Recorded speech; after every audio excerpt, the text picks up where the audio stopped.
নাজিরপুরে মাদক, চাঁদাবাজি, সন্ত্রাস, বাল্যবিবাহ ও ইফটিজিং প্রতিরোধে ওপেন হাউস ডে অনুষ্ঠিত।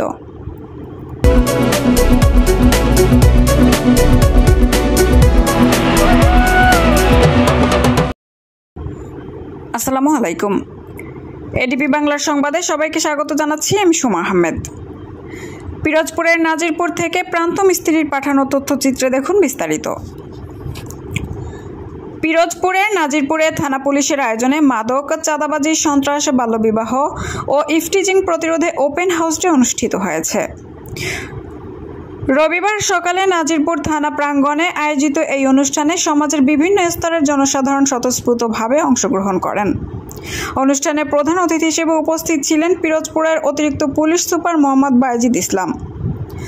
বিশেষ অতিথি হিসেবে উপস্থিত ছিলেন নাজিরপুর থানার ওসি শেখ হেলাল উদ্দিন সহ থানার বিভিন্ন পর্যায়ের কর্মকর্তা, বিভিন্ন রাজনৈতিক দলের নেতৃবৃন্দ সহ স্থানীয় সুশীল সমাজের নেতৃবৃন্দ।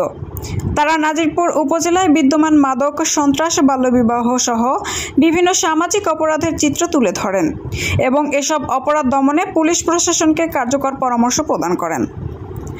এ সময় প্রধান অতিথি ও পিরোজপুর জেলা পুলিশের অতিরিক্ত পুলিশ সুপার মোহাম্মদ বাইজিদ ইসলাম বলেন, পুলিশ জনগণের বন্ধু। সমাজ থেকে অপরাধ নির্মূলে পুলিশের পাশাপাশি সাধারণ জনগণকেও দায়িত্বশীল ভূমিকা পালন করতে হবে। পুলিশ জনগণের ঐক্যবদ্ধ প্রচেষ্টায় সমাজ থেকে অপরাধ দূর করা সম্ভব হবে।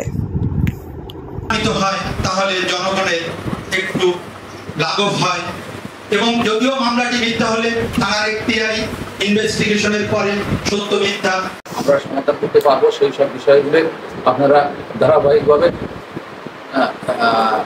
সবাই আমাদের বলেন, আমরা নোট করে সমাধানের চেষ্টা করব।